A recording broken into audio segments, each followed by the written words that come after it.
Friends, आज की short analysis में हम डिस्कस करेंगे निफ्टी 50 इंडेक्स के ऊपर। और दोस्तों, जो हिसाब से आज निफ्टी में गिरावट आई है और जो हमें क्लोजिंग मिली है दोस्तों, अगर आप देखो तो यहाँ पर निफ्टी ने एकदम ही रेड अलर्ट बॉर्डर लाइन पर क्लोजिंग दी है। वो लिहाज से यहाँ पर दोस्तों इसकी एनालिसिस बनती है। और दोस्तों, आज से ठीक 10 दिन पहले हमने जो निफ्टी के ऊपर एनालिसिस करी थी, जिसके अंदर मैंने आप लोगों को वो एनालिसिस में 3 ऑप्शन एक्सप्लेन करे थे, उसमें से जो सबसे नेगेटिव वाला ऑप्शन था वो ही निफ्टी ने अपने चार्ट पर बनाकर रख दिया। और दोस्तों, इतनी सटीक इन्फॉर्मेशन वेल इन एडवांस में आप लोगों को मैंने दिया था।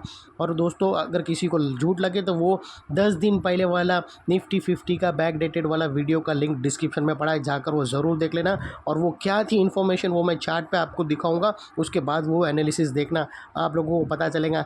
मेंटरशिप लोग दोस्तों ऐसी एनालिसिस देते हैं और वो भी अच्छा खासा पैसा चार्ज करके। अभी दोस्तों यहाँ पर कुछ ऐसा है कि अगर वो चीज़ मतलब बॉर्डर लाइन पर ही है, अगर और कल फ्राइडे की क्लोजिंग है। प्रॉब्लम दोस्तों ये है कि हमने 3 ऑप्शन दिया था, उसमें भी निफ्टी ने नेगेटिव वाला ऑप्शन सिलेक्ट किया। और सेकेंडली, क्लोजिंग भी दोस्तों थर्सडे के दिन दिया, मतलब ये एकदम बॉर्डर लाइन पे क्लोजिंग दिया है। और कल फ्राइडे है, तो अगर वो उसने वो बॉर्डर लाइन के नीचे क्लोजिंग दी, यानी वीकली क्लोजिंग आ जाएंगी और फिर दोस्तों गिरावट ज़बरदस्त होगी, तो वो हम जाके एनालिसिस करेंगे।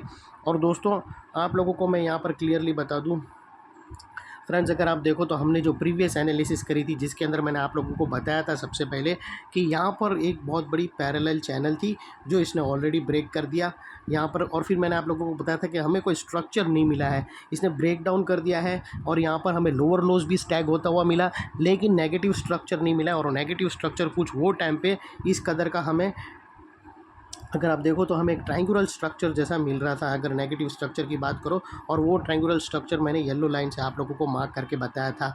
और यहाँ पर फिर मैंने आप लोगों को 3 ऑप्शन डिस्कस करे थे फ्रेंड। सबसे पहले ऑप्शन मैंने आप लोगों को बताया था कि ये जो फॉल आया था वो 6 दिन के अंदर 1000 पॉइंट का फॉल आया था।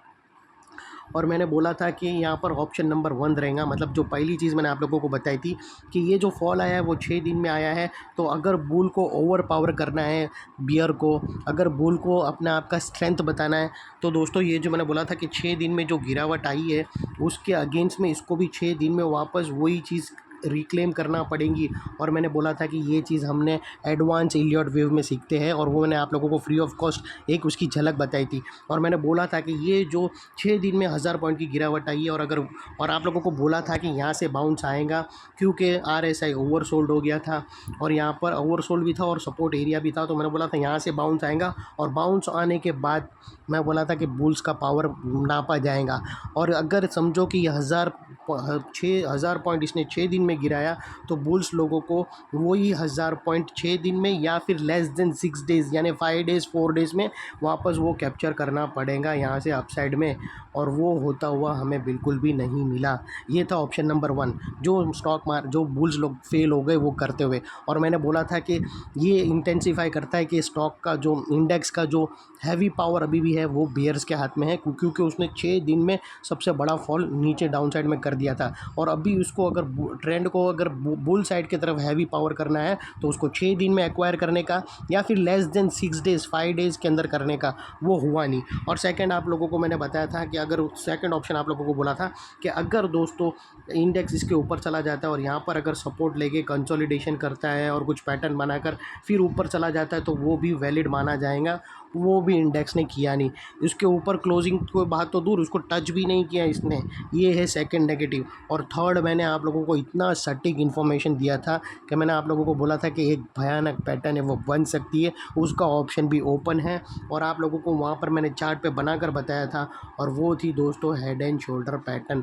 मैंने बोला था कि या फिर थर्ड पॉसिबिलिटी है कि ये जो वाइट लाइन है उसके आसपास एक ये जो राइट शोल्डर है वो बाकी या फिर राइट शोल्डर बनाएगा और यहाँ से नीचे ब्रेक करेगा। तो मैं बोला था कि फिर गई भैंस पानी में।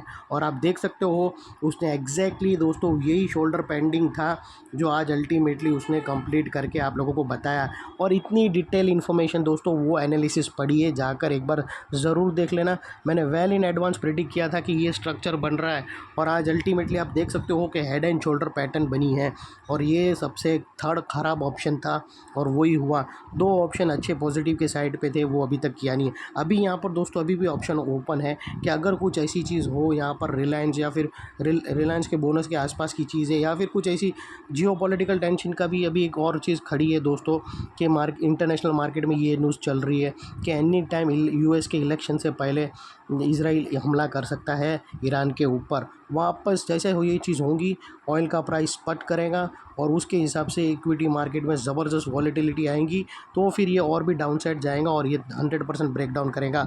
लेकिन दोस्तों अगर ऐसा कुछ नहीं हुआ और ये समझो अभी भी ये शोल्डर के ऊपर निकल गया और अभी भी ये ऑप्शन ओपन है कि वाइट लाइन ये जो 25,300 के ऊपर सस्टेन होकर चला गया ये ब्रेक डाउन करने से पहले, तो अभी भी अपसाइड ओपन है, लेकिन उसकी पॉसिबिलिटी बहुत कम लग रही है क्योंकि यहाँ पर नेगेटिव स्ट्रक्चर तो बना दिया। अभी इसका ब्रेक डाउन होना बाकी है दोस्तों, अभी भी वेट करना है।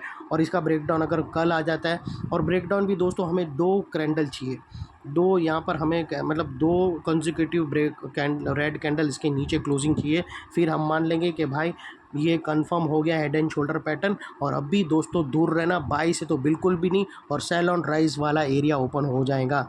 तो दोस्तों अभी और कल क्लोजिंग मिलेंगी तो एक वीकली ख़राब क्लोजिंग मिलेंगी डेली टाइम फ्रेम के अंदर, जहाँ पर फ्राइडे अगर वीकली टाइम फ्रेम मतलब क्लोजिंग यानी इसके नीचे क्लोजिंग मिली तो फिर वो एक्चुअली वीकली क्लोजिंग माने जाएंगी। और वो वीकली क्लोजिंग के बाद भी हम मंडे को एक और कंफर्मेशन कैंडल का वेट करेंगे, और उसके बाद दोस्तों फिर धड़ाधड़ शॉर्ट सेलिंग वाले ही एनालिसिस आप लोगों को मेरी चैनल पर मिलेंगी। और अगर बाई साइड के भी कोई एनालिसिस आती है, तो अगर आप बाई साइड पे भी कोई भी स्टॉक पे अगर फ्रेश बाइंग कर रहे हो तो बहुत ही क्वांटिटी हल्की रखना या फिर अवॉइड करना। और दोस्तों जहाँ पर भी तुम्हारी अगर समझो कि तुम्हारे टारगेट के पास स्टॉक्स पहुँच रहे तो अगर प्रॉफिट बुक कर लेना, 1-2% के लिए वेट नहीं करना। और डबल धमाका भी अभी फ़िलहाल वेट करना। डबल धमाका मतलब टारगेट हिट होने के बाद जो लोग वेट करते हैं डबल धमाका वापस निकलेगा, तो उन लोग को भी यही राय है कि फ़िलहाल अभी मार्केट का कुछ ऐसा सिचुएशन है कि जहाँ पर बेटर रहेगा आप प्रॉफिट बुक कर लो। और दोस्तों अभी यहाँ से अगर आप देखो तो जैसे ही ये चीज़ ये एंगल ब्रेक डाउन होगा तो फिर अभी मार्केट के अंदर फिर नीचे डाउन साइड में ओपन हो जाती है जगह, वो तकरीबन आपको फर्स्ट इसका जो टारगेट मतलब अराउंड तकरीबन 24,200 के पास मिल रहा है उस लेवल। और सेकंड फिर दोस्तों अगर आप देखो तो फिर 23,900 के आसपास है, यानी यहाँ से deep down side 700-800 point 1000 point नीचे मिलेंगी। और एक और चीज़ दोस्तों, यहाँ पर आने के बाद हो सकता है वापस वो ऊपर जावे, थोड़े दिन ऐसा साइडवे करता हुआ। और ये आगे का स्ट्रक्चर बता रहा हूँ, जैसे मैंने आप लोगों को जब मार्केट में इतना ही बनाया था ना, तब ये बना ही नहीं था, तब मैंने वेल इन एडवांस आप लोगों को बनाया, बोला था कि ऐसा एक शोल्डर बन सकता है, राइट शोल्डर, वो तो बना। लेकिन वैसे ही तुमको यहाँ पर भी इंफॉर्मेशन दे रहा हूँ कि अगर समझो ये दोनों नेकलाइन, ये दोनों भी डाउन साइड की नेकलाइन, ये हेड एंड शोल्डर की ब्रेकडाउन हो गई नीचे सक्सेसफुली, और फिर ये टारगेट भी आ गया और ये टारगेट के पास पहुँचेगा तो ऑब्वियसली सपोर्ट आएगा। और सपोर्ट भी दोस्तों एकदम समझो कि वैसा ही मरा हुआ सपोर्ट आया, जैसे यहाँ पर मरा हुआ सपोर्ट आया था। अगर आप देखो तो यही एरिया पे एकदम ही हल्का सपोर्ट आया था, कुछ स्ट्रेंथ नहीं थी। वैसे ही दोस्तों यहाँ पर आने के बाद भी ऐसा मरा हुआ सपोर्ट आया, स्ट्रेंथ वाल भी स्ट्रेंथ नहीं हो, फिर वापस यही एरिया पे शॉर्ट लगेंगे और ये ब्रेक डाउन हुआ उसके बाद।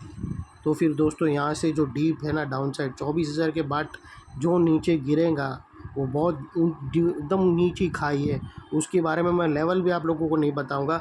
लेकिन प्रे करना कि यहाँ पर एटलीस्ट संभल जावे। 24,000 तो दिख रहे, लेकिन 24,003 और 24,000 के नीचे भी 100 पॉइंट और दिख रहा है, यानी 23,900 तो दिख रहा है चार्ट पर। लेकिन 23,900 के बाद एक बाउंस आएगा, वो बाउंस के ऊपर स्टॉक मार्केट निकल जाना चाहिए अप साइड में। अगर नहीं निकला 23,900 के पास तो फिर दोस्तों भयानक गिरावट आएगी। तो अभी फ़िलहाल दोस्तों 1000 पॉइंट डाउन साइड हमें क्लियरली यहाँ से दिख रहे हैं, तो वो लिहाज से थोड़ा अभी बाई साइड पे वेट करना। लेकिन दोस्तों अभी एक और बात बता दूं कि कंफर्मेशन हुआ नहीं है, अभी भी दोस्तों स्ट्रक्चर बना है, स्ट्रक्चर ब्रेकडाउन हुआ नहीं है। ब्रेकडाउन होगा तभी सब कुछ माना जाएगा। और जैसे ही ये ब्रेकडाउन होगा दोस्तों, फिर ये यहाँ पर अगर आप देखो तो फिर ये एरिया जो अभी तक एक स्ट्रॉन्ग सपोर्ट है, दोनों ब्रेकडाउन होने के बाद ये एक स्ट्रॉन्ग रेजिस्टेंस बनकर खड़ा होगा। और क्यों यहाँ पर, उसके बारे में मैंने ऑलरेडी डिस्कस कर दिया है। यहाँ पर हमने अपर स्लोपिंग पैरेलल चैनल ऑलरेडी यहाँ पर डाउन साइड पे ब्रेकडाउन होते हुए देखी हमने प्रीवियस एनालिसिस में। फिर उसके बाद दोस्तों लोअर लोज, हायर हाइज भी लोअर लोज में शिफ्ट होते हुए मिले। फिर दोस्तों यहाँ पर हमें डाइवर्शन भी में डिस्कस हुआ था, और यहाँ पर अल्टीमेटली ये स्ट्रक्चर भी वैलिड माना जाएगा हेड एंड शोल्डर का। और दोस्तों मेरी तो यही प्रे है कि ये यहाँ पर ये जो स्ट्रक्चर है वो नेगेट हो जावे और कैसे भी करके 25,350 के ऊपर क्लोजिंग मिले, यानी ये जो वाइट लाइन है उसके ऊपर क्लोजिंग मिल गई तो फिर सब कुछ नॉर्मल हो जाएगा, लेकिन फ़िलहाल अभी लगता नहीं है। और जो थर्ड ऑप्शन बताया था वही हुआ है, और वही एनालिसिस दोस्तों मेरे डिस्क्रिप्शन में पढ़िए, जाकर देख लेना। और फिलहाल दोस्तों अभी डरने की बात नहीं है, 2 दिन कन्फर्मेशन चाहिए, यानी मंडे तक कन्फर्मेशन चाहिए। तो मंडे को भी अगर क्लोजिंग मिल गई यही लेवल के नीचे 24,680 के नीचे, तो फिर दोस्तों टाटा बाय बाय। और राहुल गांधी का डायलॉग याद रखना, फिर 1000 पॉइंट नीचे हम जा रहे हैं और फिर उसके बाद देखेंगे क्या होगा। तो दोस्तों ये थी, ऑलरेडी हम नेगेटिव नेकलाइन पे खड़े हैं। और दोस्तों एक और चीज़ जो बड़ी यहाँ पर भी दोस्तों एक और चीज़ याद रखना कि जो स्ट्रक्चर की जितनी लेंथ होती है ना उतना वो हैवी इम्पैक्ट करता है चार्ट पर। अगर स्ट्रक्चर छोटा है तो उसका इम्पैक्ट भी छोटा है, लेकिन प्रॉब्लम क्या है पता है, ये जो स्ट्रक्चर भी बना ना कोई छोटा मोटा नहीं बना है, कितना भयानक बना है, एकदम बड़ा बना है। अगर छोटा सा हेड एंड शोल्डर पैटर्न बनता है तो छोटा सा ही वो इफ़ेक्ट करता है, वो बॉम्ब के साथ बड़ा रहता है तो ज़्यादा इफ़ेक्ट करता है, वही सी चीज़ ये। तो इसकी जो लेंथ है ना हेड की, बहुत ये हेड की लेंथ इटसेल्फ दोस्तों 2000 पॉइंट की है। तो फिर देख लो फिर क्या होगा।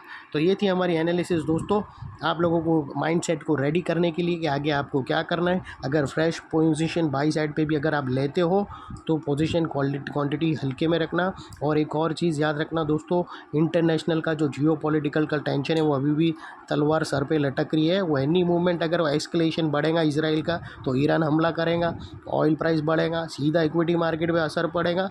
तो वो लिहाज से दोस्तों बाइंग पे अभी क्वांटिटी कम रखना, और जहाँ तुम्हारा प्रॉफिट हो रहा है टारगेट के आसपास पहुँच रहे हो प्रॉफिट बुक कर लो, और फिलहाल अभी दिवाली का एंजॉय करो। थैंक यू फ्रेंड्स, जय हिंद।